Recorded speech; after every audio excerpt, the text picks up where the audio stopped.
pessoal, bem-vindos a mais um episódio de Mil Crimes. Eu sou a Bruna, comigo está a Jéssica. Oi, Jéssica. Olá, pessoal, como que vocês estão? E, gente, hoje estamos de aniversário! Parabéns para a gente! Ó, parabéns para todos nós. Da gente! Gente, 6 anos de podcast. Vocês acreditam nisso? 6 anos, mano. Eu não tô acreditando. É 6, 2019, quando eu lancei. Não, eu não tô acreditando de, tipo, gente, sobreviventes. Exato, aí que tá. Olha quanto podcast nasceu e morreu e nós ainda estamos aqui. Teimosas, como sempre. E velhas, né? Velhas mais ainda. Vocês viram a gente envelhecendo. Verdade, vocês viram cara. A gente tentar, cara. Muitas aventuras, né? E a gente também acompanha as vidas de vocês, porque muito ouvinte manda assim, nossa, comecei a ouvir vocês estudando, agora estou na faculdade, tipo... E aí eu me sinto realmente muito velha. É, olha só que eu comecei incrível. ouvindo vocês no ensino médio, meu Deus, cara. Né? A gente tem ouvinte que deu a luz, né? Ouvindo a gente. Nosso Baby 1001. Tem o Baby 1001. Tem mais de uma, inclusive. Tem o nosso, o oficial, Baby 1001, né? Mas tem outras ouvintes nossas já que mandaram, falando, nossa, escuto vocês há muitos anos, já tenho filho, continuo escutando vocês. Eu, gente, estamos aí, madrinhas. Só não deixa as crianças ouvir, né, galera? Pelo amor de Deus, não. aqui, ó. Mas são nossos babies, um dia eles poderão ouvir. Um dia eles poderão ouvir. Todos os nossos babies. Mas é isso, gente, muito obrigada pra todo mundo, sério mesmo. Eu Obrigada, fico gente. muito emocionada de poder fazer o podcast há tanto tempo, porque depende de vocês, né? Então, se não tivessem vocês ouvindo, a gente não faria. Ou faria também, mas... mas... nossa loucura também, né, mano? Porque, assim, a gente não é muito normalzinha também, então... Exato. Sei lá, vocês apoiam nossas ideias. Pô, vocês estão apoiando aí o Vampiros, que é um negócio meio duvidoso, sabe? Olha só, amiga, eu tava olhando aqui o nosso histórico. A gente começou em 2019, você já entrou em 2020. Então você faz 5 anos de podcast. 5 anos de podcast. Faz tempo também, né? Nossa. Faz. Entrei só pra escrever, hein, gente? Nem era pra vocês estarem me ouvindo. Pior que foi mesmo, a Jéssica entrou pra ajudar os roteiros e quando vimos, estava aí. Eu acho que é porque eu já palpitava muito no roteiro. Eu chegava no roteiro e eu escrevia no final, eu falava, porque este merda... Tinha os comentários da Jéssica no final, era muito bom. No final do roteiro. Aí eu falei, não, vamos ter que botar esses comentários ao vivo. E aí foi isso. Mas, ó, gente, é isso. Muito, muito obrigado aí pra todo mundo que acompanha a gente. Todas as nossas aventuras, muitas coisas aconteceram também. E tamo aí, né? Pra mais 6 anos, mais sei lá quantos. Porque podemos já considerar aí um podcast de idade, né? Porque não sei quantos aí tem tanto tempo assim também, né? Que ainda estão no ar. São poucos. Então, é uma honra. Então, muito obrigada, gente. E, tem algum recado, amiga? Não. Não. Nossa, só em relação... um feriado que, cara, tô muito feliz. Vão ser 2 semanas seguidas de 4 dias por semana. Olha só. Que bonito. Que beleza, hein? Que beleza. Eu sei que nem pra todo mundo é assim, eu já vivi essa vida, entendeu, gente? Só tô dizendo que, né? E é isso, contra o 6x1, né, galera? Exatamente. E olha só, já tinha esquecido. Vocês também vão ganhar presente. Aqueles... no aniversário nosso, mas quem ganha é você. Porque, ó, sexta-feira vamos lançar aí mais um Mil Vampiros pra geral, né? O último que saiu só pra assinantes. E na semana que vem vai ter um novo 1001 filminhos, que a gente se atrasou aí, porque eu demorei pra escolher meu filme. Desculpa, gente. Desculpa. Culpa da Bruna, tá, gente? Assim, dessa vez foi minha culpa. Apoiador. Tô apoiando, cadê o 1001 filminhos? Pede pra Bruna. Pede pra mim, verdade, foi minha culpa. E aí vai lá, o meu filme é uma bosta, né? Pra fazer o quê? Não é bem legal. E então, semana que vem, aí em comemoração, continuar a comemoração do nosso aniversário, vai ter o 1001 filminhos também aí pra assinantes. E vem aí mais quadros que faremos. Exato, vem mais quadros, gente. Vem mais coisa por aí. Inclusive, outro lembrete também, né? Muitos lembretes. Gente, o e-mail do Mil Medinhos ainda existe. Sim, gente, ainda está lá. Então vocês podem mandar relatos e tudo mais. A gente planeja ainda voltar com Mil Medinhos, né, que era o quadro que a Fabi fazia. Vai ser um pouco diferente, claro, porque, né, tinha a identidade dela no quadro, então a gente tá ainda tentando pensar e fazendo testes aí em como vamos fazer, mas vai ter sim. Porque é muito bacana ler as histórias de vocês também, né? Então, pode continuar mandando pra lá. E não precisa ser só a história de sobrenatural, né? Pode ser de algum encontro assustador que você teve, pode ser de alguma história ficcional que você escreveu, porque a gente tem também os episódios de Creepypasta que a gente pode ler a sua história também. Pode ser coisas bizarras, enfim, mande o que você quiser. Pode continuar enviando, eu já vi aqui que tem vários e-mails novos, então, brigadinho. É isso então, só em relação ao episódio de hoje, que é um caso bem sensível, né? Muito revoltante também, envolve criança, então fiquem atentos, né, se você tem gatilho. Mas é isso. Bora pro caso de hoje.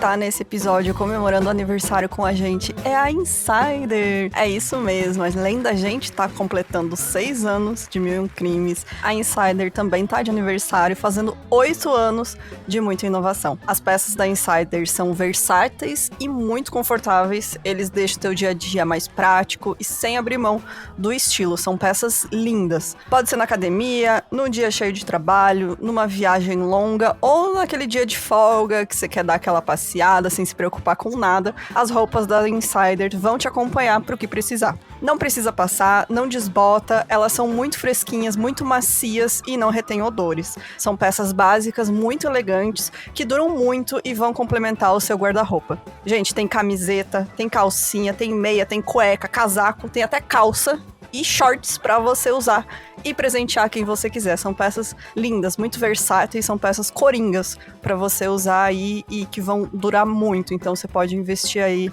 o quanto você quiser, que vale a pena. O nosso cupom 15% off pode ser somado aos descontos do site da Insider para ter até 30% de desconto. Então aproveite, use o nosso cupom que é 1001 Crimes 1001 CRIME 1001 Crimes, tudo em maiúsculo. Ou entra no link que tá na descrição deste episódio para ter até 30% de desconto em produtos da Insider. E fique atento porque tem promoção nova no site todos os dias, porque eles estão comemorando o aniversário deles. Então é isso, gente. Valeu, Insider!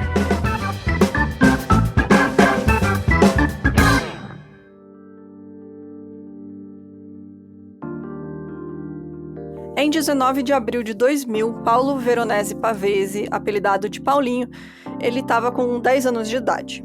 Ele era filho da Rosângela e do também Paulo Pavese, e irmão da Adriana. O Paulinho era uma criança muito alegre, ele vivia dançando e cantando, e ele também se destacou muito no basquete.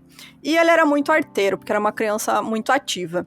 O Paulinho estava brincando na piscina de um playground do prédio onde ele morava, junto com mais um amigo.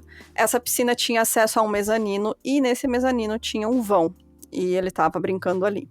Ele subiu na lateral da piscina, escorregou e caiu de uma altura de 10 metros. Quando ele caiu, ele levantou chorando e chegou a falar pro porteiro: "Fiz besteira, machuquei e caí lá embaixo." Criança arteira, né, gente? É, normal, né? Uma criança sendo criança. Uhum. A mãe do menino levou o filho pro hospital Pedro Sanches, que ficava a 150 metros de casa.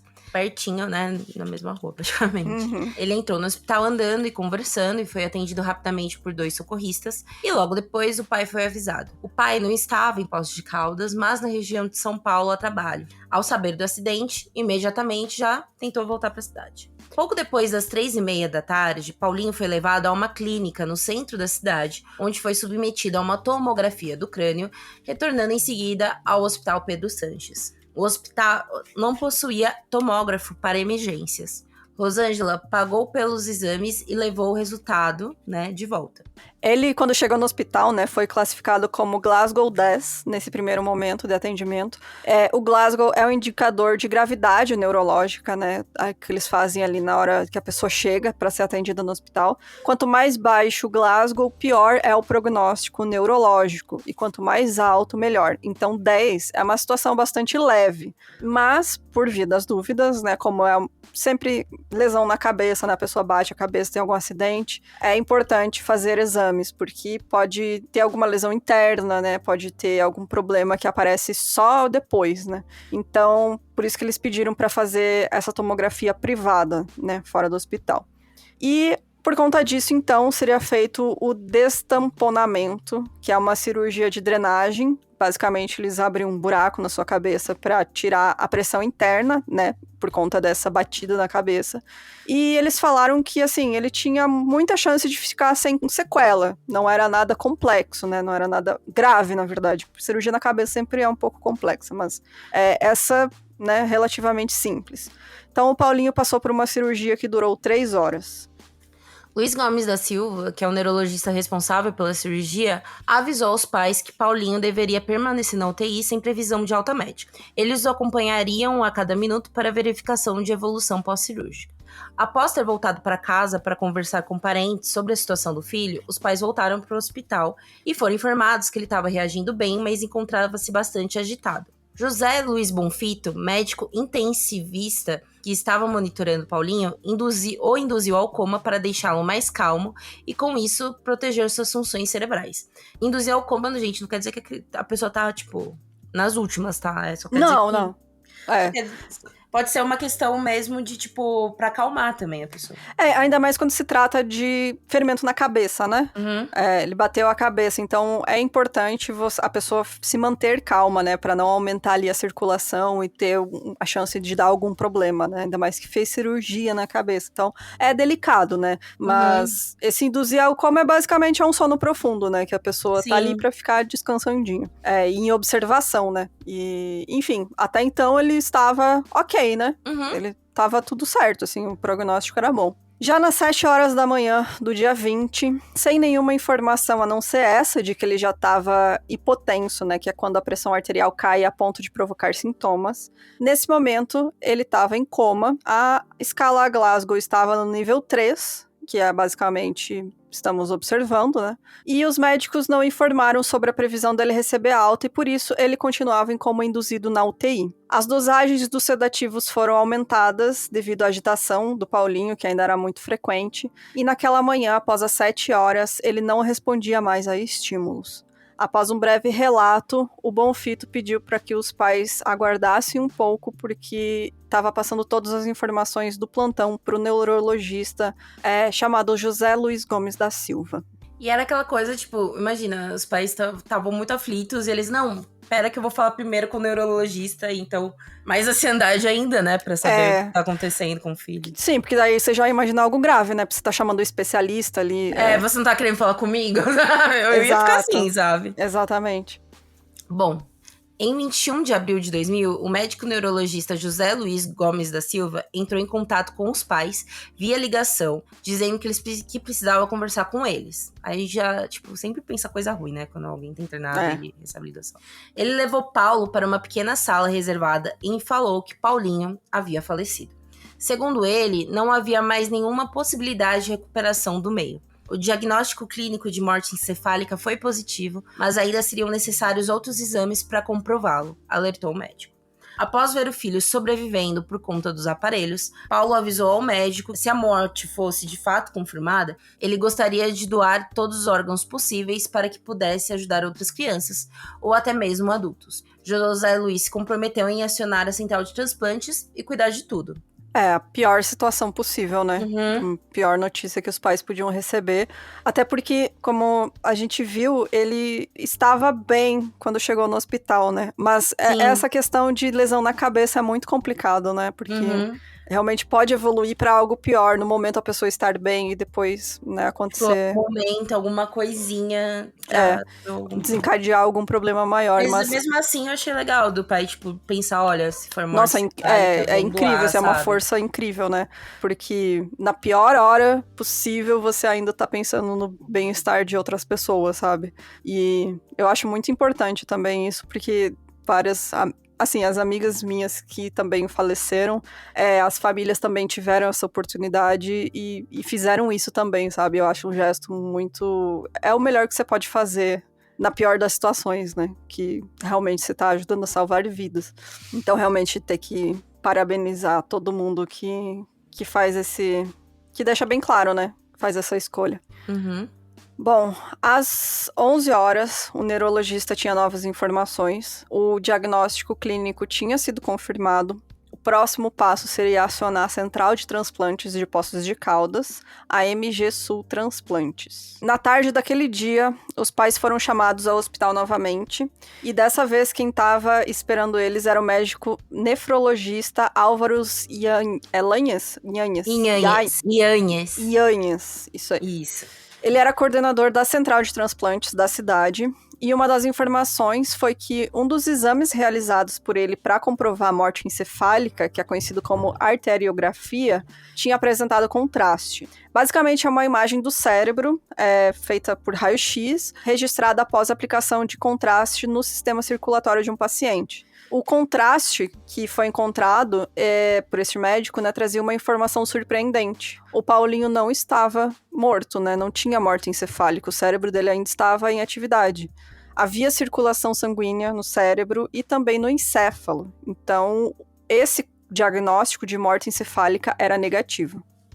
Segundo o Yanhas, o próximo passo seria repetir o exame após algumas horas, conforme determinava o protocolo. Ele alertou para o fato de que naquele momento Paulinho não podia doar mais órgãos, pois estava conectado há muito tempo a máquinas que lhe davam a vida artificial. E, pelo que indicava a arteriografia, a morte definitiva dependeria de algumas horas. Isso inviabiliza qualquer possibilidade de doação. Nessa situação, o paciente deveria ser tratado como qualquer outro paciente na UTI. No entanto, Bonfito estava sendo orientado muitas vezes por telefone para que ele continuasse a adotar procedimentos para a manutenção artificial dos órgãos, sempre visando o aproveitamento dos mesmos. O que é estranho, né, gente? No dia 21, às 8 da manhã, telefonaram aos pais do hospital. O Paulo, ele chegou a confeccionar placas de prata para homenagear os médicos, acreditando inicialmente que estavam ajudando o filho dele.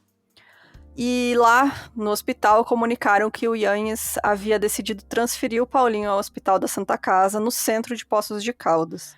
Embora a morte ainda não tivesse sido confirmada, o Yanhas disse que o Hospital Pedro Sanches não era credenciado junto ao Ministério da Saúde e não poderia realizar transplantes. Além disso, a Santa Casa era equipada com modernos equipamentos para a realização de exames para diagnósticos de morte encefálica com mais segurança. O coordenador da MG Sul Transplantes preparou a transferência através de uma ambulância, cujos custos seriam pagos pela própria Central de Transplantes. Os pais do Paulinho solicitaram que o neurologista acompanhasse ele até o outro hospital, o que prontamente foi aceito. E embora a transferência tivesse sido planejada para as 8 horas, só foi realizada de fato 5 horas depois, à 1 da tarde. Por volta das 6 da tarde, os pais receberam uma ligação. Paulinho havia sido declarado oficialmente morto e souberam, enfim, que seus órgãos já haviam sido retirados. No hospital, Álvaro Yanhas os aguardava. O coordenador da Central de Transplantes informou que apenas os rins e as córneas haviam sido retirados do corpo e que o corpo estava sendo preparado para o funeral. O corpo finalmente foi entregue às 7h30 daquela sexta-feira, 21 de abril, na ala de funerais do hospital. Repetindo, né, gente, o Paulo chegou a confeccionar, né, essas placas de prata para homenagear os médicos. E aí uma era para o coordenador de transplantes, o Álvaro Yanhas, outro para o neurologista que operou o menino, né, que era o José Luiz Gomes da Silva, e a última para o José Luiz Bonfito, que o acompanhou o menino na UTI. E ele fez para os médicos, não por, tipo... ele fez para homenagear, tipo, vocês cuidaram até o último momento do meu filho, sabe? Sim, eu achei muito bonito, inclusive, sabe? É uma forma de agradecimento, né? Uhum. Tipo, o que ele podia, né, reconhecer o trabalho, né, que eles fizeram por ele. Sim. Tecnicamente. E ele achava que, tipo, doação do órgão ia ser uma continuidade também, sabe? Do filho. Claro, né? Porque você perde ali o seu filho, que é o pior momento da sua vida, mas você sabe que ele ainda assim vai ajudar outras pessoas, né? Vai ajudar a vida de outras pessoas. Bom, na segunda-feira, dia 24 de abril de 2000, o Paulo foi ao Hospital Pedro Sanches para saldar os débitos da internação, porque o Paulinho tinha sido internado como paciente na rede privada. A responsável pediu para ele retornar outro dia, e se passou uma semana, ele não tinha nenhum contato sobre essa conta ainda, né? Ele foi pro hospital e o débito já estava formalizado no montante de R$ 11.668,62. Achando estranho o valor, ele solicitou que fornecesse uma cópia dos valores apurados. E aí, em casa, ele começou a analisar esses valores. Havia um resumo e também uma ficha das requisições diárias de materiais e medicamentos referentes àqueles 3 dias de internação. No resumo fornecido pelo hospital, constatava a cobrança de uma angiografia, cuja finalidade, nesse caso, foi atestar a morte encefálica e fazia parte do processo de doação.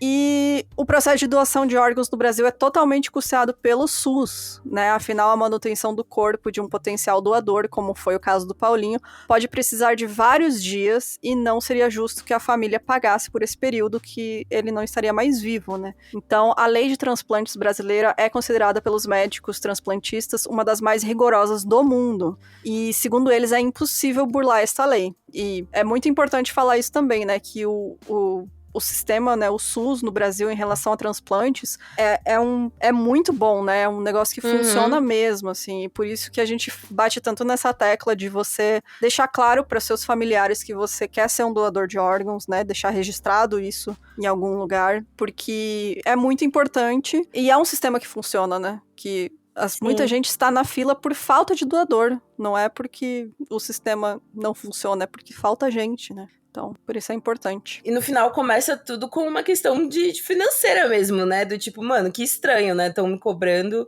esse valor. E faz sentido o SUS também manter esse valor, tipo, eles cobrirem esse valor na família, porque de fato, né? Se tá se mantendo vivo, não é mais pela pessoa que está ali, né? Logo, é de um interesse público, né? Exatamente. E assim, é um negócio, um processo que é muito doloroso para a família, né? Porque você tá na pior fase ali. Então, eu sei que todo mundo que tá envolvido nesse processo aí de transplante, né? De fazer a retirada e fazer o transplante, essas pessoas fazem o mais rápido possível justamente para você poder devolver o corpo para a família poder viver aquele luto, né? Então, é muito... É isso, né? Não tem por que você também cobrar por esse tempo, né? Porque pela família a pessoa já estaria sendo ali velada, enfim. Mas realmente é muito... É um detalhe, né? Que o cara pegou ali, tipo, não, quero ver as contas. Isso aqui não faz sentido. E desvendou todo esse mundo horrível que envolve esse caso, né? Na manhã seguinte, o Paulo questionou o hospital sobre os valores e também solicitou uma revisão do montante que estava sendo cobrado. A responsável só afirmou que o débito deveria ser pago o mais rápido possível antes que eles tomassem medidas judiciais. Cara, isso é muito... Mano, a pessoa não tem treinamento pra trabalhar em atendimento ao público num hospital? Não. Porque você não fala isso nem pra uma pessoa, assim, sabe? Que tá viva. Não... Porra, você não vai pro hospital porque quer. Ninguém vai pro hospital porque quer. Sabe? Você tá numa situação delicada ali, porra, não, e mano, se ele tá reavendo algum ponto e tal, é porque tem importância, sabe? Exato, sabe? Não é, não, a gente se vê na justiça, então, porra, mano. Sabe? O mínimo de delicadeza ali, sensibilidade com quem você tá atendendo, né? Paulo fez tentativas de conversar com o administrador do hospital e arrastou-se isso por 7 meses, sem sucesso, e com ameaças frequentes onde diziam que iam depositar o cheque e pedir falência da pequena empresa de Paulo. Gente. Até que um dia ele foi procurado por um oficial de justiça que comunicou que o hospital havia pedido a falência da empresa, e sem a empresa ele não podia trabalhar. Meu Deus, cara. Mano... Que virou o quê? Estados Unidos, isso aqui? Que as pessoas vão à falência por dívida médica? Sim. Pelo amor de Deus. Sendo que boa parte foi desse gasto pós-morte do menino, sabe? Exato. Pesquisando na internet, o Paulo encontrou um site de uma associação ligada a transplantes, chamada ABTO, Associação Brasileira de Transplantes de Órgãos. A ABTO é uma sociedade médica civil e sem fim lucrativo que tem por finalidade estimular o desenvolvimento de todas as atividades relacionadas ao transplante de órgãos no Brasil. Eles informaram que a cobrança era errada e isso era uma falha gravíssima. Com os médicos envolvidos no caso, a ABTO conseguiu um desconto de R$2.000, mas Paulo não aceitou, pois ainda achava errado a cobrança. Tipo, mano... mesmo com um órgão falando, não, vamos dar desconto de R$2. Cara, e esse valor nem é corrigido, né? É o valor da época. Acabei de calcular aqui. Segundo né, a calculadora aqui de inflação do G1, atualmente esse valor seria de R$36.600. Ou seja, uma 36.600. paulada. Muito dinheiro. É muito dinheiro, cara. Bom, pra ser a ponto de falir a empresa dele, né? De cobrar a dívida e falir a empresa, eles eram, muito tipo, dinheiro classe média mesmo. baixa, sabe? Tipo, não tinham tanta grana, assim. O Paulo, então, procurou por advogados e todos rejeitaram a causa.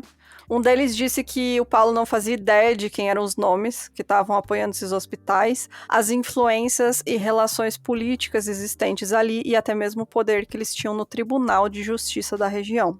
Tribunais de Justiça, então, vários. Eram médicos, políticos, policiais e até associações como maçonaria, que a gente sabe que nada mais é que o clube do Bolinha de gente rica, né? Basicamente isso. É o clube ali do quem indica, né? Depois de receber ligações de insistência para aceitar o acordo, foi entendido então que a BTO, ao receber denúncia, entrou em contato com os médicos de Poços de Caldas e não informou o Ministério da Saúde.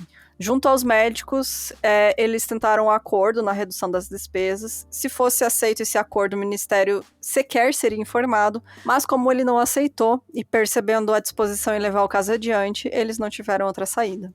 Ou seja, mano, mesmo com quem ele pediu ajuda, ele tava ferrado.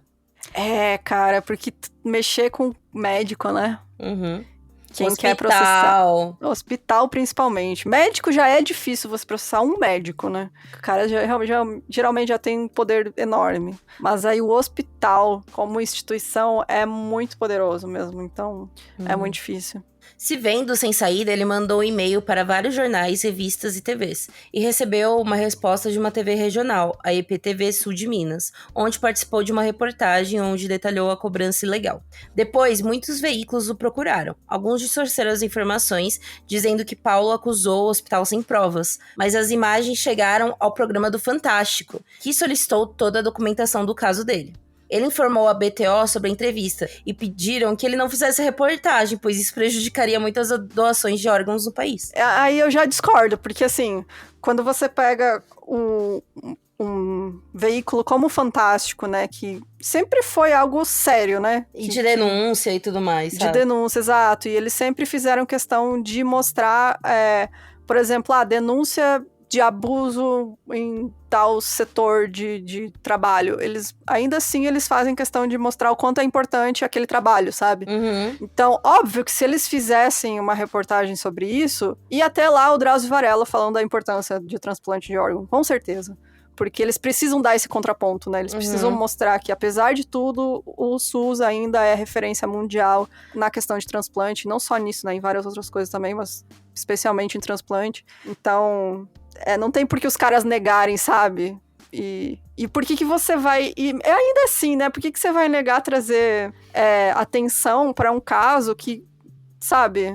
Tá completamente errado. Tá errado, exato. E aí você quer mostrar para as pessoas que, olha, quando acontece algo errado, quando tem alguém aqui que está manipulando, fazendo coisa errada, a gente está do lado da vítima, né? Que está sendo cobrada erroneamente, enfim. Então, não faz sentido eles não querer apoiar ele, né? Durante a produção da reportagem, ao ser entrevistado, o Yanhes, né, que é aquele que é o responsável pelo transplante, né?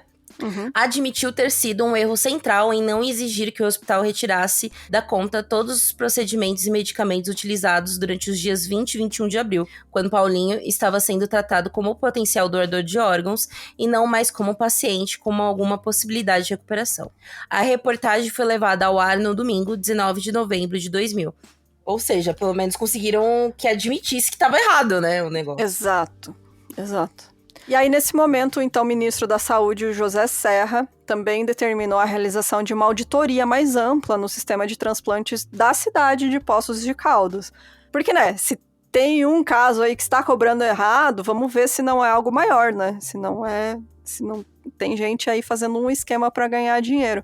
A Secretaria Municipal de Saúde, que até então não tinha se manifestado, determinou a realização de uma auditoria local. Alguns textos na imprensa local começaram a culpar o Paulo pela diminuição de doação de órgãos. Nessas reportagens aparecia o nome de Carlos Mosconi, que era deputado federal pelo PSDB, representante do sul de Minas. Sua base política era Poços de Caldas, e ele era médico e fazia parte do corpo clínico dos 2 hospitais que atenderam o Paulinho. Ele defendia o interesse dos médicos da cidade e um dos textos dizia objetivamente que o pai, com esta denúncia leviana, está provocando a morte de muitos pacientes na fila. As doações de órgãos caíram drasticamente. E o foda desse caso é que é muita coisinha, né? Muito entrelaçado, porque envolve ciclano, que envolve político beltrano, que envolve partido, sabe? É porque tá tudo ligado, né? Cidade... Digo cidade pequena porque não é capital, né? Mas eu nem sei quantos habitantes tem. Não, mas Poços de Caldas não é pequenininha, não, viu? Ah, não é tão pequena não, né? Tem, tipo... Não. Quantos habitantes tem? Quase 300 mil. É, uma cidade grandinha. Assim, político, médico... mas independente do tamanho da cidade, né? Isso aí sempre vai ser uma rede ali de pessoas, né? Interligadas, de influência e etc. Então... Tem isso, né? Por isso que tem tanto disso nesse caso. Em 19 de fevereiro de 2001, o Ministério da Saúde resolveu se manifestar, comunicando Paulo que a auditoria havia sido encerrada. Aí, né, ele falou que foi convidado a visitar Brasília para participar de uma reunião. Lá, ele foi apresentado ao Procurador Federal de Minas Gerais, José Jairo Gomes, e o Subprocurador-Geral da República, José Roberto Figueiredo Santoro, e foi explicado os fatos. Segundo apurou a auditoria, tratava-se de um dos grupos que estaria cometendo vários crimes e irregularidades. Santoro disse que vários crimes haviam sido cometidos por esse grupo. Paulo foi aconselhado a deixar a cidade, porque haveria em breve um pedido na justiça para busca e apreensão de documentos, bem como a prisão de alguns envolvidos. Mano, imagina você ser chamado, entendeu? Pra Brasília. Pros caras falarem. Pros caras falarem. Falar com o procurador federal, sabe? Tipo, sai da cidade. Sai da cidade que a gente vai começar a mexer no vespeiro e vai sobrar pra você. É absurdo, né, mano? Eles alegaram também saber que a imprensa estava sendo usada para intimidar a família de Paulinho e criar uma opinião pública distorcida em relação aos fatos. Ou seja, tipo, todo esse lance do olha, tá diminuindo, hein? Por sua culpa e tal. Nem era verdade, né? Era mais jornal local, tipo, não era o Fantástico dizendo isso, era tipo... Lá Santoro, que eu acho que é a informação mais importante, diz que o caso de Paulinho se tratava de homicídio. Imagina, cara, mano. Isso aí eu acho que... Não tem coisa pior, né? Que ele teria pra receber de notícia, assim. De que não só tudo isso está acontecendo, como também esse grupo matou o seu filho. Sim, porque não dá pra saber direito qual que estado que tava o Paulinho, no final das contas, entendeu? Sim. Mas beleza, ele poderia morrer logo em seguida, beleza, mas... Não tinha morrido, né? Foi quando o assessor especial do ministro da Saúde, Nicoreto, disse: Álvaro Yannis comandava uma central de transplantes clandestina. A central não era credenciada e não existia formalmente perante ao Ministério da Saúde. E, segundo a lei, só o Ministério da Saúde poderia credenciá-la, confirmou o subprocurador Santoro. Os órgãos do seu filho abasteceram as listas de espera paralelas. Isso sugere outros crimes que achamos não ser este momento ou adequado para discuti-los. Finalizou o Nicoreto. Cara, é muito absurdo, né, mano?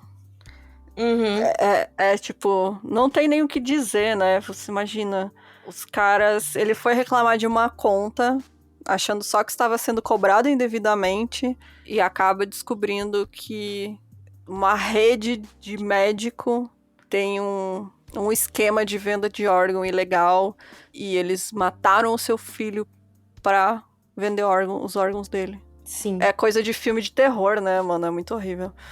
A auditoria confirmou que o Hospital Pedro Sanches pertencia à loja maçônica Estrela Caldense. Segundo os técnicos do Ministério da Saúde, o hospital não tinha condições de classificação de UTI pelas graves deficiências existentes em sua estrutura física, além da falta de equipamentos e de pessoal. No caso do Paulo Veronese Pavese, revelava a auditoria, a análise foi realizada tendo como base as anotações da enfermagem, tal a precariedade dos registros médicos.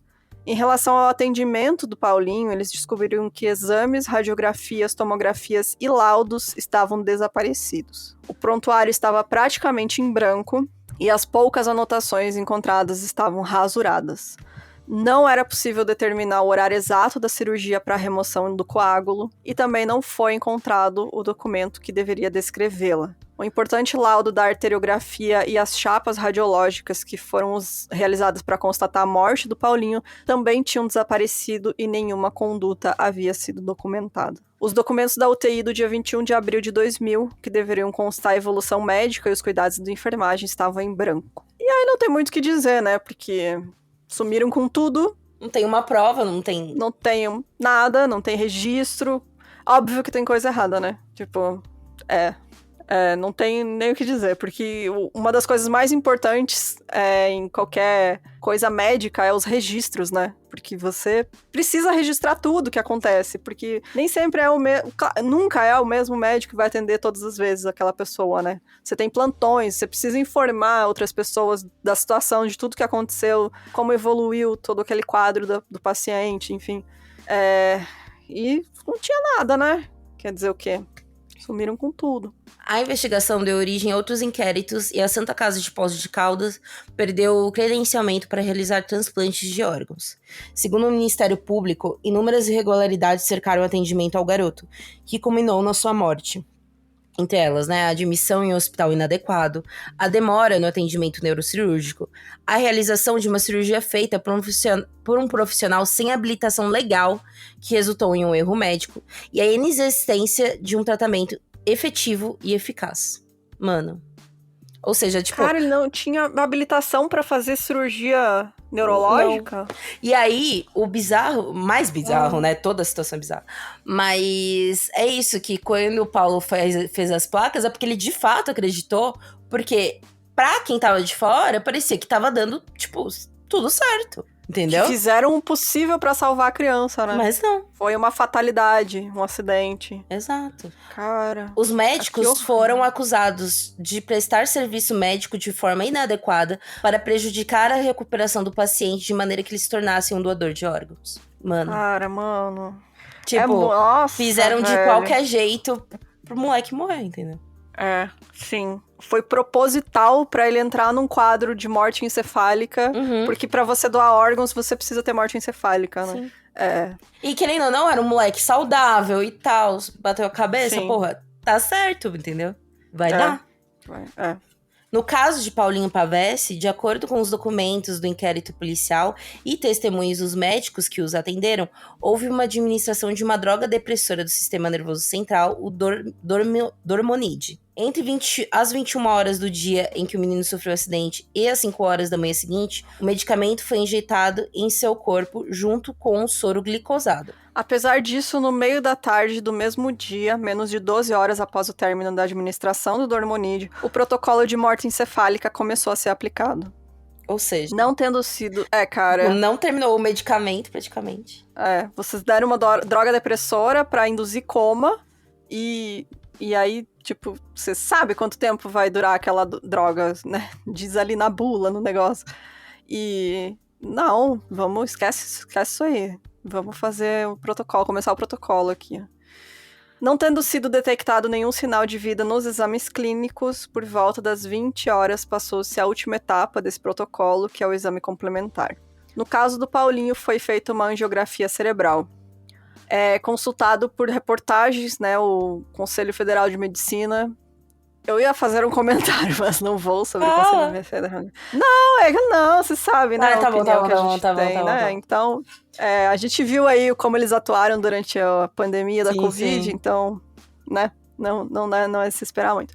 Mas, enfim, eles indicaram o neurologista Solimar Pinheiro da Silva para esclarecer dúvidas, e sobre a questão do Dormonide, o Dr. Pinheiro da Silva respondeu que, no caso específico, me parece um prazo extremamente seguro. O Dormonide tem efeito fugaz. Luiz Alcides Manresa, que é professor da USP, diretor de Serviço de Neurologia de Emergência do Hospital das Clínicas de São Paulo e membro das Câmaras Técnicas de Morte Encefálica do Conselho Federal de Medicina e do Conselho Regional de Medicina, ele foi relator desse documento, né, que é o Protocolo de Morte Encefálica. E ele discorda disso, né? Ele fala, o protocolo não estabelece um período mínimo entre a administração de drogas, como o Dormonide, e a realização dos exames. Portanto, se aplicado com rigor, sim, veta o diagnóstico de morte encefálica, no caso de pacientes que tenham sido medicados com elas. Não conheço nenhum protocolo de morte encefálica no mundo que exija um período inferior a 24 horas entre a administração de drogas depressoras do sistema nervoso central e os procedimentos para diagnóstico de morte encefálica. Porque, sinceramente, é o básico, né, cara? Exato, então você colocou um remédio pra deixar a pessoa em coma 12 horas depois, por mais que tenha teoricamente passado, não passou, gente. Tem resquício ali. Você tem que dar uma margem, né? E ele fala mínimo, assim, mínimo 24 horas você tem que esperar. Porque o organismo de cada pessoa é diferente, como ela reage a cada droga é diferente. Eles deram uma morte clínica nessa hora. O que é mais bizarro ainda, sabe? Exato. Então, dá pra ver que foi tudo... foi proposital mesmo, né? Foi... pensado, assim. E se o Paulo não tivesse ido atrás, ficava por isso mesmo, né? Sim. Tipo, se não tivesse, provavelmente, se não tivesse sido, e é algo que ele mesmo fala, que se não tivesse sido esse erro do financeiro, ele nunca ia descobrir. Né? Porque os médicos passavam pra ele, que nem eu falei, ele chegou a manejar os médicos. Então, pra ele, na cabeça dele, os médicos fizeram o máximo que eles podiam pra salvar a vida do filho dele. Cara, é muito horrível, mano. Posteriormente, os médicos José Luiz Gomes da Silva, José Luiz Bonfito, Marco Alexandre Pacheco da Fonseca e Álvaro Yanhes foram denunciados pelo Ministério Público por homicídio qualificado. O caso se desdobrou em diversos processos judiciais, alguns quais levaram anos para serem concluídos. Uma parte dos envolvidos respondeu pelo crime de remoção ilegal de órgãos e tecidos. Outra foi acusada de homicídio e enfrentou uma ação penal de competência do júri. Um dos médicos chegou a ser condenado pela retirada das córneas em outro processo, mas teve a prescrição punitiva reconhecida pelo Tribunal de Justiça de Minas Gerais, o que equivaleu à sua absolvição. Como é bom ser rico no Brasil, né? Não.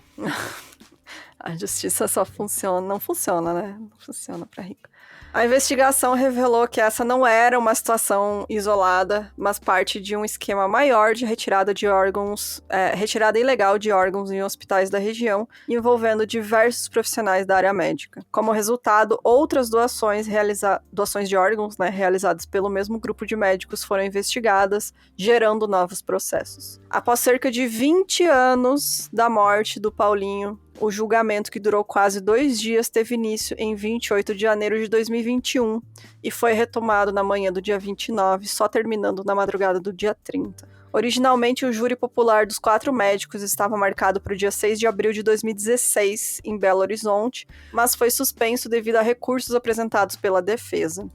E quando a pessoa tem dinheiro para ter bons advogados, tem muitos esquemas jurídicos que ela pode fazer para atrasar julgamentos, né? Sim. Então, recursos, e vai pedindo mais recurso disso, recurso daquilo, e aí você vai arrastando o processo, né? E aí, sim, quando porque chega 20 anos, mano. 20 anos é muito tempo, cara. É muito tempo, cara. Muito tempo. De acordo com o Tribunal de Justiça de Minas Gerais, uma exumação posterior constatou que foram retirados órgãos que o pai da vítima não havia autorizado. Mano, o bizarro desse caso é que eu via muito sobre, não, teve uma questão de, tipo, eu falava, transferiram e tiraram os órgãos, mas não, é muito mais profundo, porque é muita gente grande, é muita gente grande. É, isso sim. Quando eu ouvia falar desse caso, era um esquema de gente grande que fazia tráfico ilegal e que, de propósito... E aí, o que se fala desse caso é retiraram os órgãos de um menino vivo, né? Que é essa expressão que as pessoas usam, porque ele não estava confirmado a morte encefálica. Sim, né? Que é o que muitos médicos falaram, mas poderia já estar tendo a morte encefálica, mas ninguém sabe. Não tinha certeza. Ninguém sabe. Tinha certeza. Exato. E a dúvida não tem... Assim, teve dúvida, não tem que ter questionamento, sabe? Se tinha dúvida. Mas pra mim, aquele lance de darem um remédio e, não esperarem fazer efeito, e constatarem morte clínica... É um negócio, assim, que não entra na cabeça. Dá pra ver que é proposital, né? Que, era um esquema que provavelmente eles já tinham feito antes, sabe? De pegar, né, casos assim e aproveitar e fazer isso. Então, porque, cara, é o que a gente... É um consenso médico mundial, né? De morte cerebral. Quando a pessoa tem morte cerebral, ela morreu. Se tem dúvida, tem gente que passa anos em coma, sabe? Porque a família ainda tem esperança de ela voltar e não se pode fazer nada. Ninguém pode obrigar a família a desligar os aparelhos porque a pessoa não está morta. O cérebro dela ainda tem, né? Tem ali atividade, ela está em coma. Então, assim, realmente é muito filme de terror isso aqui, é muito absurdo, mano. Uhum. Não, o que eu ia falar é que uma coisa também que é revoltante é você pensar que lá no começo, quando o pai vai lá no hospital e tal, ameaçam processar ele, sabe? Ele é tirado Sim. de louco, sabe? O cara teve que ir atrás da imprensa, né, pra alguém ouvir ele. E aí a imprensa sim dizia que ele tava prejudicando, enfim. As irregularidades, no caso, ajudaram a motivar a criação de uma comissão parlamentar de inquérito, né, que é uma CPI, sobre o tráfico de órgãos no Brasil, realizada em Brasília. Em 2008, devido a constantes ameaças de morte que passou a receber, o Paulo Ayrton Pavese, né, que é o pai, pediu e conseguiu asilo humanitário na Itália.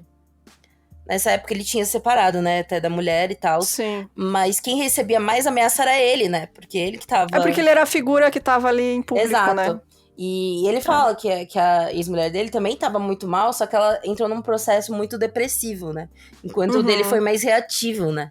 E aí, a justiça brasileira condenou 2 dos médicos responsáveis pelo atendimento emergencial de Paulinho Pavese, José Luiz Gomes da Silva e José Luiz Bonfito, a 25 anos e 10 meses de prisão, além do pagamento de multa. Um terceiro médico, Marco Alexandre Pacheco Fonseca, foi absolvido pelo júri. Na decisão, o ministro Ribeiro Dantas destacou que não havia controvérsia sobre os fatos denunciados e reconhecidos na sentença, que havia sido anulada, né, pelo Tribunal de Justiça de Minas Gerais. Tanto o Ministério Público de Minas Gerais quanto as instâncias ordinárias reconheceram que os médicos removeram os órgãos da vítima, causando-lhe dolorosamente a morte. Dolosamente não, pelo amor de Deus. Dolosamente, ou seja, né, foi intencional. O quarto médico acusado, o Álvaro Yanhas, teve seu processo desmembrado e transferido de Poços de Caldas para Belo Horizonte em agosto de 2014 a pedido do Ministério Público para evitar a influência econômica e social dos acusados sobre os jurados. Família de poderoso, né? Na época, uma associação médica da cidade chegou a lançar uma campanha publicitária alegando a inocência dos médicos, o que, segundo o Ministério Público, poderia comprometer a imparcialidade do júri. Olha, cara, a grana é um negócio. Mano, assim, se fosse um pobre fazer isso, tava preso também, né? Mas como é rico, pode. Aí rico pode, né, fazer até campanha, dizendo, inocente. Enfim. Mano, que ódio, né, velho? Dá muita raiva. Em 19 de abril de 2022, o Yanhas foi condenado a 21 anos e 8 meses de prisão em regime fechado. O advogado da família Pavese afirmou que o Yanhas era o principal responsável pela retirada dos órgãos e diretor da Santa Casa, onde eram feitos os transplantes, além de ser proprietário da clínica onde se realizavam transplantes ilegais de rim. Outros 3 médicos acusados de envolvimento, o Sérgio Poli Gaspar, Celso Roberto Frasson Scaff e Cláudio Rogério Carneiro Fernandes, foram condenados em primeira instância em 2014, e essas penas que variavam aí de 14 a 18 anos de prisão. Mas em maio de 2016, o Tribunal de Justiça de Minas Gerais anulou a sentença e devolveu o processo para Poços de Caldas. Eles não chegaram a enfrentar um júri popular. O Celso Roberto Frasson Scaff e o Cláudio Rogério Carneiro Fernandes ficaram presos por apenas 30 dias antes de conseguirem o direito de recorrer em liberdade. Já o Sérgio Poli Gaspar permaneceu foragido por 1 mês antes de se entregar, ficando preso por apenas 1 dia. Tem nem o que falar, né? A gente está se repetindo já aí, como é bom ter dinheiro. Mano, esse caso é muito revoltante. A gente ri do absurdo, né, cara? Porque é realmente um retrato do que é a sociedade, né? As condenações provocaram também a reabertura do inquérito referente à morte de Carlos Henrique Marcondes, o Carlão, que foi diretor administrado do hospital na Santa Casa até o ano de 2002. Ele foi encontrado morto na época com um tiro na boca dentro do próprio carro. Caramba, mano. Eu não sabia disso. José Luiz Gomes da Silva e José Luiz Bonfito foram condenados pelo Tribunal do Júri e, na oportunidade, o juiz-presidente decretou a prisão dos acusados. Em seguida, eles impetraram habeas corpus, cuja ordem foi denegada por esta primeira Câmara Criminal. Os réus impetraram outro habeas corpus perante ao Supremo Tribunal de Justiça, que concedeu a ordem e mandou recolher um mandado de prisão. Nessa decisão, não houve recurso do Ministério Público, ou seja, eles foram soltos. Que beleza, hein? E esse rolê do tipo, desse diretor administrativo lá do Hospital da Santa Casa, mostra que o Paulo fez a melhor coisa, que foi sair do Brasil. E aparecer suicidado também, né? Uhum. Com certeza ia aparecer, nossa, olha só, o pai do menino estava com tanta dor aí, não superou a morte da criança e tirou a própria vida. Sim. Que coisa, né? Com o recurso negado pela justiça em abril, o Álvaro Yanhes está na penitenciária 2 de Tremembé, em São Paulo. No dia 24 de agosto de 2024, ele recebeu a liberdade provisória para cumprir a pena em prisão domiciliar com suspensão de suas atividades médicas. Suspensão, olha só. Cara, ele passou esse tempo todo preso, o Conselho Federal de Medicina não fez porra nenhuma. Uhum. Olha só, não estou surpresa, por que será? Pra que serve o Conselho Federal de Medicina no Brasil? Pra porra nenhuma, né? Pra defender médico, filho da puta e bandido. É isso. Pra isso que eles servem, esses desgraçados. Ai, que ódio, mano. Olha, eu não vou falar nada do conselho. Eu vou falar, porque eu não estou mais no Brasil. Aquela... Mano, ai, cara, que... Olha, nossos ouvintes aí da área de saúde, vocês têm que, vamos se mexer, gente, pra mudar isso aí, pelo amor de Deus. Pelo amor de Deus, precisamos de gente boa lá pra mudar isso aí de dentro, porque a pressão de fora já tem, né? Mas não acontece nada. Bom, bora lá. A justiça informou que era de maneira provisória porque ele teve agravamento de seu estado de saúde e a defesa do Álvaro ainda alega inocência. Me disse um médico condenado. Condenado, gente. Não está, antes de ser condenado, tudo bem. Está em processo, entendo, né? Porque pode haver a possibilidade de ser inocente. Mas você foi condenado na justiça por homicídio. E assim, você não perde a sua licença médica. E não é um homicídio X. É um homicídio que tem a ver com a sua profissão. Com a sua atividade médica. Você foi acusado de um homicídio enquanto uma pessoa, uma criança, estava literalmente com a vida nas suas mãos. É isso. Não foi, reagi a um assalto, sei lá, briguei com o vizinho e tava com a faca na mão, enfim. Não, cara, foi ali fazendo a profissão dele, né? Fazendo a atividade dele. Condenado. E o Conselho Federal de Medicina falou, não, vamos só suspender isso aqui, né? Vai que né? Em 16 de abril de 2024, o Tribunal de Justiça de Minas Gerais determinou a prisão dos médicos José Luiz Gomes da Silva e José Luiz Bonfito, que, né, foram acusados de envolvimento... Gente, esse ano passado, tá? Então, 2024, cara. 2024, foi realmente um ano atrás, 16 de abril de 2024. Exatamente um ano. 24 anos depois que esse menino morreu. Enfim, acusados do envolvimento da morte e retirada ilegal dos órgãos do Paulinho Pavese. Os dois tinham sido condenados a 25 anos e 10 meses em 2021. Demorou 20 anos para eles serem condenados, né? Uhum. Há 25 anos. E eles estavam aguardando o julgamento do recurso em liberdade. No entanto, a defesa de um deles recorreu, argumentando que a decisão não pode ser cumprida por ainda haver recurso cabível no âmbito do próprio tribunal. No dia 19 de abril, a justiça aceitou o argumento e suspendeu a reclusão deles até o julgamento de novos recursos ajuizados. Como a gente comentou, se você tem dinheiro para bons advogados, você... pode viver o resto da sua vida aí com recurso. E não ser preso, né? Mesmo sendo condenado, você pode viver sua vida e continuar sendo médico, porque o CFM não tá nem aí também. Em 16 de setembro de 1924, a Justiça de Minas Gerais determinou a prisão preventiva do médico Bonfito e José Luiz Gomes. Poucas horas depois, o mandato de prisão ser expedido, Bonfito foi preso. Gomes da Silva estava sendo monitorado pela polícia militar e foi preso ao sair de casa em Poços de Caldas, ano passado. Assinado pelo desembargador Eduardo Machado, o novo pedido de prisão dos médicos levou em conta a decisão do STF, onde a Suprema Corte decidiu que os condenados por júri popular devem ser presos logo depois do julgamento. Faz sentido, né, gente? Pelo amor de Deus. Mas aí eles demoraram um pouquinho, né? Só um pouquinho, só, Ou seja, uma vez condenado pelo júri popular, o réu não tem mais recursos que possam impedir sua execução de pena. A justiça negou habeas corpus solicitados pelos médicos. Aquilo, né? Você pode recorrer, e assim, mas gente, informações de agora, porque eles estão recorrendo ainda, viu? Sim, mas recorra preso, né? Porque Sim. Pelo amor de Deus. ser condenado por júri e ainda assim ficar solto. Pra que serve o júri, então? O júri entrou em consenso pra condenar ele. Aí, foda-se, a gente não se importa com a sua opinião aqui, ó. Ele vai ficar solto. Sabe? O caso Pavese, também chamado de Caso Zero, deu origem a uma investigação que inclui outros 7 inquéritos envolvendo mortes de outros pacientes que também teriam tido os órgãos retirados irregularmente.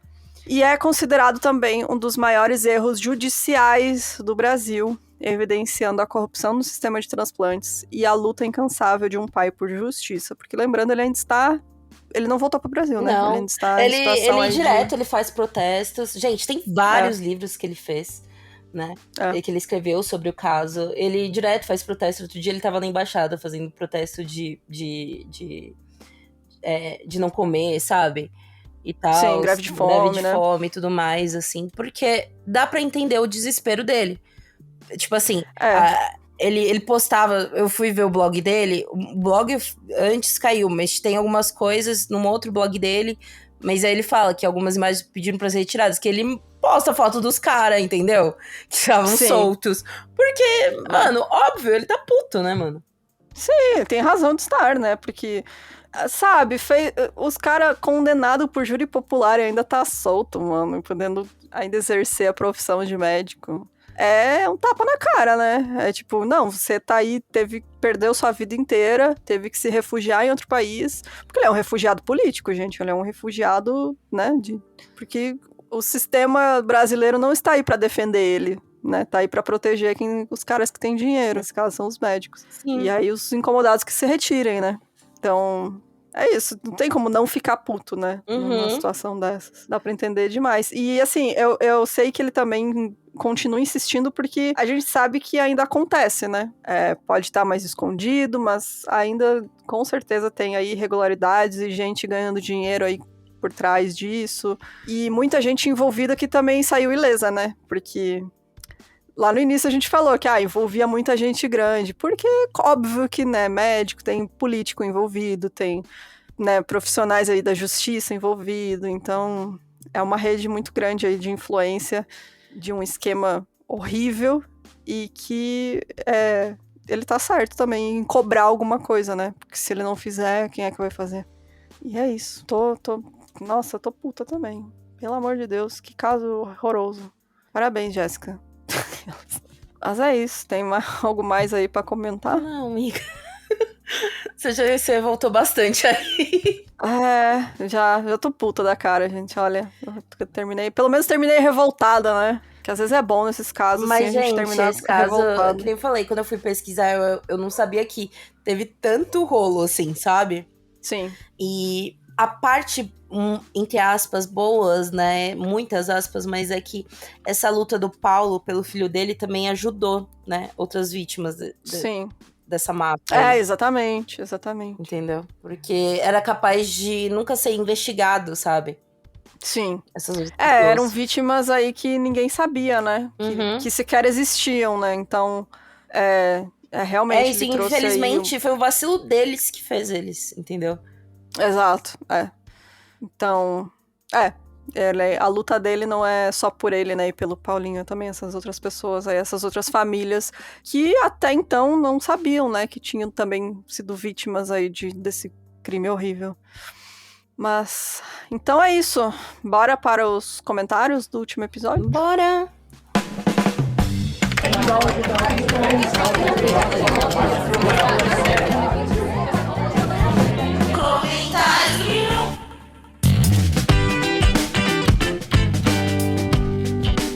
Ó, no Insta, a Gabi, que é a minha amiga lá de Frederico, tá? Também frederiquense. Hoje a gente vai estar falando da minha cidade. Hoje você fala de Frederico Westphalen. Ela falou... Cara, inclusive, manda uma mensagem aí pro pessoal do jornal local. Não. Por favor, Deus, não. Falando sobre esta cidadã ilustre. Sim. Obrigada. Ela falou, que episódio bom e cheio de referências de Fredinho. Eu não lembro o que eu falei da minha cidade aí nesse episódio do golpista, do Charles Ponce. Mas eu acho que eu falei algumas coisas. Até achei de golpista lá também. Inclusive, estava lendo aqui uma notícia. Olha, chegou a dar orgulho agora da região. Que eu recebi no Zap, diretamente, Zap News. Que a cidade vizinha a minha, em Vicente Dutra. Vicente Dutra tem 5 mil habitantes, gente. Teve uma galera lá que descobriu como dar golpe no tigrinho. E aí eles saíram gastando. Eles foram pra Frederico, porque é a cidade que tem comércio maior, né? Tem concessionária de carro, tem banco, porque Vicente Dutra não tem banco. E eles deram um golpe do Pix no tigrinho. Contra o tigrinho, contra essas plataformas. Aí eles conseguiram ganhar muito dinheiro. E aí eles foram lá em Frederico gastar. E eu falei, heróis locais, porque fomentaram a economia da cidade, compraram muita coisa, ajudaram comerciantes locais. Então, nem sempre o golpe é um golpe ruim. Depende em quem você dá o golpe. Sim. E é isso. Certíssimo. Quer ler algum comentário? O comentário aí, da HNVKWFA60. Desculpa. É porque tá aqui no Spotify. Né? Sim. Enfim, você sabe quem é você, né? Oi, meninas. Ovidia aqui. Bem mais fácil. É o Vidia. Não, querida, o Vidia. O Chacrinha usava a forma... Que eu fiquei em dúvida com o termo que o Chacrinha falava. Sim. O Chacrinha usava a forma popular da lei de Lavoisier. Na natureza nada se cria, nada se perde, tudo se transforma. Já Chacrinha dizia, nada se cria, tudo se copia. Grande beijo. Olha aí. E a Andressa falou, a Corda Carlo é do Juliano Henrico, mesmo criador do irmão do Joel. Aqui em casa todos adoramos. De mamanda caducando. Eu adoro este termo. Eu só falei porque eu adoro este termo. De mamanda caducando, que é um termo que minha avó falava. Muito bom, nunca tinha ouvido esse. Caducando, sim, eu já tinha ouvido. Não, tipo, de mamanda caducando é tipo, todo mundo. É, verdade, né? De criança a velho. Uhum. De quem tá mamando até quem tá caducando. Muito bom, cara. Adorei. Eu vou ler comentários do YouTube, que a gente está cheio de comentários do YouTube, gente. Eu amei vocês comentando lá.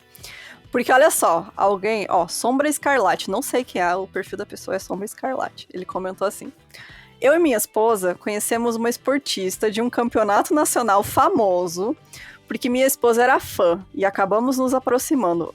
Antes de continuar, eu quero dizer que eu quero na nossa DM o nome desta pessoa, por favor, porque eu fiquei curiosa com a fofoca. Continuando. Sabendo que eu estava trabalhando como motorista de aplicativo, o esposo dela resolveu ajudar. Eis que um encontro foi marcado, e ao chegar lá, era reunião de pirâmide. Meu Deus! Ficamos um pouco para não sermos vistos saindo de repente. O palestrante ainda teve a pachorra de dizer que tinha tido uma franquia de restaurante daqueles 2 bichinhos pescoçudos e tinha falido porque não dava retorno. Pensei comigo, e na bundinha não vai nada não? Como nós tínhamos uma viagem de carro para fazer, foi a desculpa perfeita para sair no meio da palestra de fininho. Enfim, cuidado com quem você escolhe como ídolo no esporte. Meu Deus, eu quero saber. Por favor, manda Queremos DM. saber, por favor. Vem no nosso Insta, pelo amor de Deus, cara. Manda pra gente, porque, olha, quero muito saber. Dessa ouvinte morta.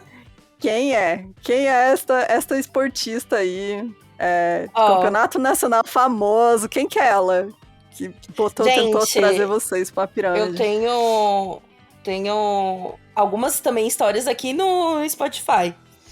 O é da Soraya, falando assim. A Soraya Red falou: estou aqui rindo junto, lembrando do Fradique, um golpista da minha cidade, que meteu essa de juros altos com retorno de investimento.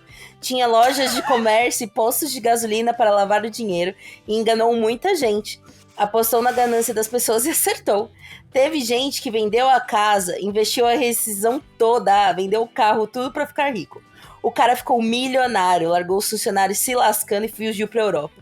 Até hoje ninguém sabe onde ele tá. Ai, gente, sério, história de golpista realmente é o auge, né? É o suprassumo da fofoca, né, mano? É muito... É bom de ouvir, mas a gente sabe que é uma merda cair numa dessas, então, né?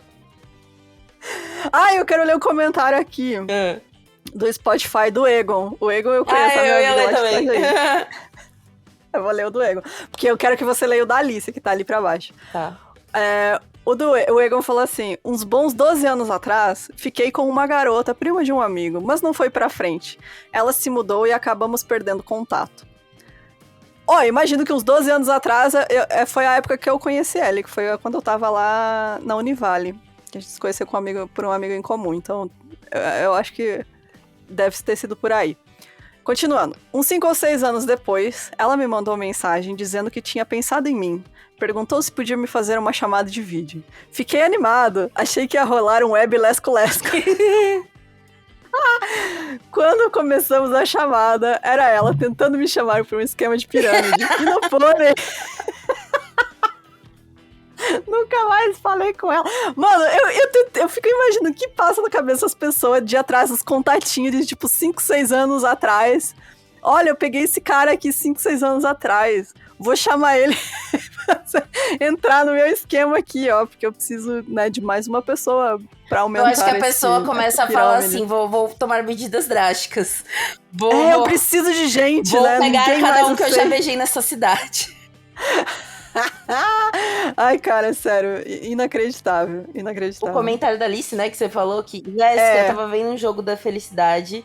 Foi, gente, agora essa semana foi triste, mas teve o jogo do Corinthians, lembrando, né, Corinthians e Palmeiras, que foi lindo. A gente ganhou, né, Campeonato Paulista. Mas Lei, estava vendo esse jogo da felicidade na Barra Funda e do meu lado tinha uma pessoa com a voz igual a sua. Entrei no site de vocês no intervalo para ver a foto. Achei ser parecida e perguntei se ela se chamava Jéssica. Ela falou, sim, como você sabe?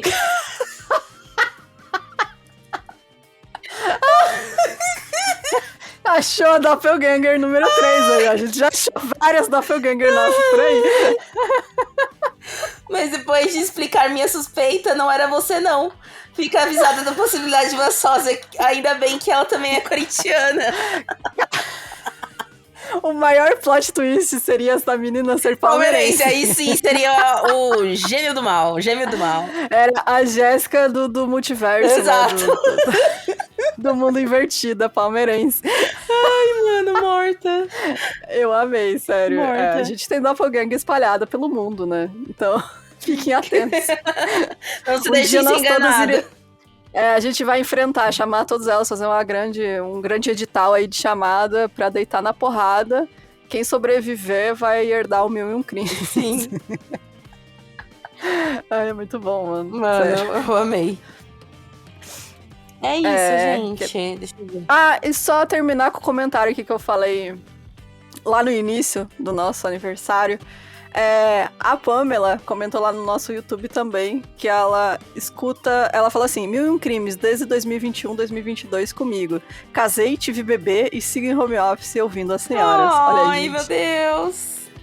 Ai, eu amei. Muito bom, gente. Obrigada, Pamela. Então, sério, é muito legal a gente ver que também faz parte da vida de vocês, assim como vocês fazem da nossa. Você é muito feliz, gente. Fico muito emocionada. Mas é isso, né? Tem mais alguma coisa pra comentar? Não. Não? É isso. Então tá, gente. Ó, lembrando, sexta-feira tem 1000 Vampiros pra geral. Inclusive, talvez domingo eu vou estar no Madame Satã, viu, galera? E quiser olha colar. aí, gente. Quem quiser ver a original e não a sósia, vai lá tirar foto com a Jéssica. Pode pedir pra tirar foto, que ela gosta de tirar foto. Ai, gente, eu morro de vergonha. Mentira, pode tirar foto. Mas é isso. Beijos, tchau, gente. Até semana que vem. Até semana que vem.